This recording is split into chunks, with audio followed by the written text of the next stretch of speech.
uşaqlar, indi gəldik nəyə? Şəxsiz növə. Şəxsiz növ feillər digər məna növlərindən, yəni məchul, qayıdış, eyni şəkilçi ilə düzələn məna növlərdə nə ilə fərqlənir? Fərq ondadır ki, biz qrammatikada şəxs deyəndə nə başa düşürük? Mübtədə, bəli. Deməli, şəxsiz növdə nədir? Mübtədəsi olmayan. Bu kimi feillərdə nə olmayacaqdır? Mübtədə anlayışının söhbət getməyəcəkdir. Yenə də eyni şəkilçi ilə düzələcəkdir. Sadəcə burada mübtədə anlayışı yoxdur. Bura baxın, qapı açıldı. Nə açıldı? İp çəkildi. Nə? Bəli. Cümlənin obyekti mübtədə vəzifəsindədir. Yük daşındı. Nə daşındı? Nə sualına cavab verən söz var. Qab yuyuldu. Nə yuyuldu? Saç darandı. Nə darandı? Deməli, burada nə var? Uşaqlar mübtədə var. Bulut çəkildi. Nə çəkildi? Ata yuyundu. Kim yuyundu? Mübtədəsi var. Subyekt də öz iş üzərində iş icra edir. Ancaq şəxsiz növdə qəti surətdə deyirik ki, nə olmayacaqdır? Mübtədə anlayışı olmayacaqdır. Məsəl üçün, deyirəm ki, ərizəyə baxıldı. Ərizəyə baxıldı. Bax sözün köküdür, leksikdir, qrammatikdir. İndi bura baxın. Sual verin bu sözə. Nəyə? Aha, mübtədə varmı? Xeyr. Deməli, nədir? Şəxsiz növ deyəcək. Sonra məktuba imza atıldı. Və yaxud da sənədə imza atıldı. Məktuba imza atıldı. İmza atıldı. Aha, imza atıldı, mürəkkəb feildir. Yadımızda qalsın, uşaqlar, feilin digər məna növləri, məlum növ dedik ki, ancaq sadə düzəltmə mürəkkəb ola bilir. Bu digər məna növləri isə düzəltmə və yaxud da mürəkkəb ola bilir. Necə ola bilir? Düzəltmə və yaxud da mürəkkəb. Elə bariz nümunəsi buradadır. Məktuba imza atıldı. Nəyə imza atıldı? Nəyə? Aha. Sonra oğlanın dediklərinə əhəmiyyət verilmədi. Oğlanın dediklərinə əhəmiyyət verilmədi. Əhəmiyyət verilmədi. Nəyə əhəmiyyət verilmədi, uşaqlar? Oğlanın dediklərinə. Bu, bütövlükdə nəyə sualına cavab verəcəkdir. Mübtədə varmı? Xeyr. Bu cür feillər, uşaqlar, yadımızda qalsın, bu cür feillər şəxsiz cümlənin xəbəri də olacaqdır. Yadımızda bu feilləri saxlayaq. Şəxsiz cümlənin xəbəri olacaqdır. Hansı cümlənin? Şəxsiz cümlənin. Bir də rəsmi işgüzar üslubda biz deyəcəyik ki, oradakı feillər, feilin hansı məna növündə olacaq? Şəxsiz növdə olacaqdır. Baxın, bu feil artıq necə feil oldu? Şəxsiz feil. İş görən bilindimi? Xeyr. Cümlədə mübtədə varmı? Xeyr, yoxdur. Şam ağacına bu meşələrdə tez-tez rast gəlinir. Nəyə tez-tez rast gəlinir? Şam ağacına. Harada deyə bilərsən, məkan ola bilər, sadəcə orada nə olmayacaqdır? Mübtədə anlayışı olmayacaqdır. Bu da gəldik, qarşılıq birgəlik. Növbə şəkilçisi ış və ş şəkilçisi ilə düzəlir. Bəs burada necə fərqləndirəcəyik əməli?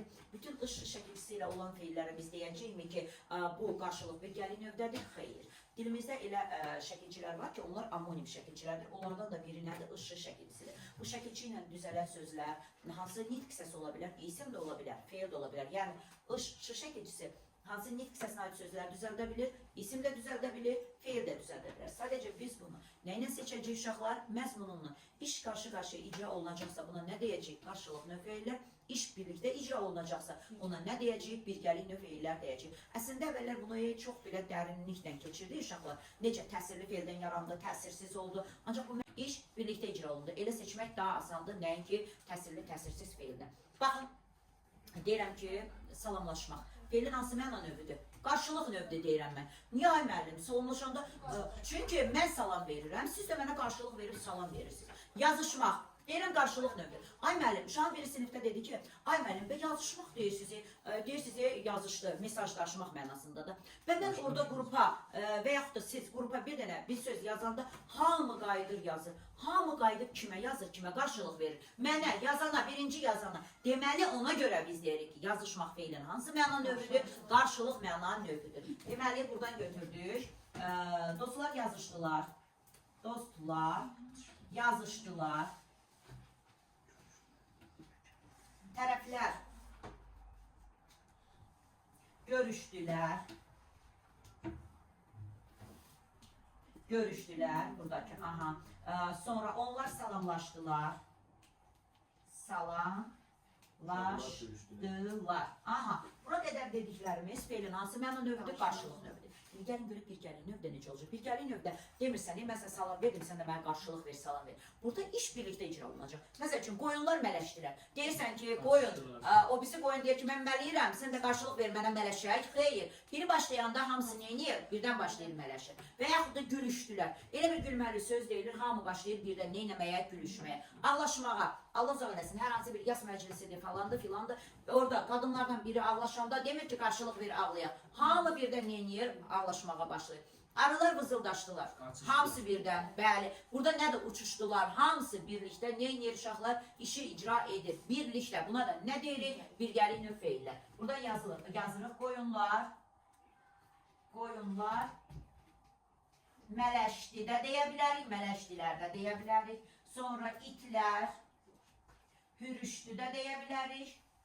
Hürüşdü də deyə bilərik, hürüşdülər də deyə bilərik. Ancaq dilimizdə elə sözlər var ki, tərkibində ış şəkilçisini duya bilsək də və yaxud da ış şəkilçili sözə oxşasa da o sözlərə biz məlum növdə feillər deyəcəyik. Hansı feillərdir? Buradan qeyd edirik. Qeyd. Hansıdır? Gəzişmək. Gəzişmək. Sonra deyirəm ki, barış. Çalış. Sadə feillərdir. Barış. Yapış kimi feillər, necə feillərdir? Məlum növdə olan feillərdir. Ay müəllim, yaxşı, bunları bildik sadə feillərdir. Bəs gəzişmək feilini niyə götürdünüz? Düzəltmədə axı gəzmək feilindən gəzişmək feili düzəlir. Bunu mən özüm təkcə icra edə bilirəmmi? Yorğun olduğum üçün həyatda biraz gəzişdim. Deyə bilirəm. Bəli, deməli o nədir? Bir insana da aid ola bilirsə, nə də o məlum növ feil sayılacaq. Başa düşdünüz uşaqlar? Bunlara xüsusi fikir verin. Deməli, quş qanaqlandı, ondan sonra kabab sulandı, ərik yetişib sulandı kimi sözlər də feilin hansı məna növü sayılacaq? Yenə məlum növ sayılacaqdır. O məlum növə aid olan feilləri yaxşı yadımızda saxlayaq. Gəldik icbar növ feillərə. İcbar növ feillərdə dedik ki, ən azı burada iki subyekt olmalıdır. İşin birinci subyekt işi icra etmir. Bilavasitə əmr edir elə bil ki, bir başqasına icra etdirir. Belə deyək də uşaqlar, tülkü tülkünü buyurur, tülkü də quyruğunu buyurur. Başa düşdünüz? İşi birinci subyekt icra etmir özü. Bir başqasına neyir? Məcburi şəkildə, icbari şəkildə icra etdirir. Məsəl üçün, nümunə deyirəm və bu nümunələrdə görəcəksiniz ki, ikinci subyekt yoxdur. İndi gəlin görək, ikinci subyekti biz bərpa edə bilirikmi, yoxsa edə bilmirikmi? Və birinci şəkilçisinə baxaq, hansı şəkilçi ilə düzəlir? Deyəndə deyirik, dır və tır şəkilçisi ilə düzəlir. Nümunə deyirəm. Baba odunları daşıtdı. Burada odunu daşıyan babadırmı yoxsa kimə daşıdı? Kiməsə daşıdı. Özü daşımadı ki. Deməli burada hansı növ feildən söhbət edir? İcbardır. Nənə məktubu oxutdu. Özüm oxudu. Xeyr, kiməsə oxudu. Deməli bu nədir? İcbar növ feillərdir. Bəs desəm ki, klon uşaqları güldürdü. Burada özü güldürür. Bu nə olacaqdır? Məlum növ olacaq. İşığı söndürdüm. Özüm icra edirəm. Bu nədir? Məlum növ olacaq. Ocağı yandırdım. Özüm icra edirəmsə, bəli, nə sayılacaqdır? Məlum növ feillər sayılacaq. Onda oradan bir qeyd yazacağım məlum növdə olan feilləri. Buradan yazırıq. Baba odunları. Gəlin ikinci subyekt artıraq. Görə yardıra bilirikmi? Nəvəsinə daşıtdı. Deyə bilirik. Özü daşımadı ki, ikinci subyekt, işi icra edən subyekt ortalığa çıxdı mı? Olmasa da biz təxmin edirik ki, bu işi kim icra edir? Bir başqası. Sonra deyirəm ki, Bayandur xan, belə deyək də, Oğuz elində çadır qurdurdu. Özü mü qurdu ay uşaqlar? Xeyr, kimlərəsə əmr verdi, sərəncam verdi, onlar neynədi qurdular. Sonra qazanlar asıldı. Qazanlar asıldı. Bu feilin hansı məna növüdür? Məşğul növüdür. Kim tərəfindənsə asıldığı bilinmir. Bəs qazanlar astırdı desəm, bu icbar növ olacaq. Niyə? Özü asmır o qazanı. Kimlərəsə icra etdirir. Başa düşdük uşaqlar. Sonra deyirəm ki, baba bağının meyvəsini satdırdı. Nəyə görə? Baba meyvəni satdırdı. Özü satmadı ki. Bəli, baba bağının meyvəsini qonşusuna satdırdı. Bəlkə nəvəsinə satdırdı.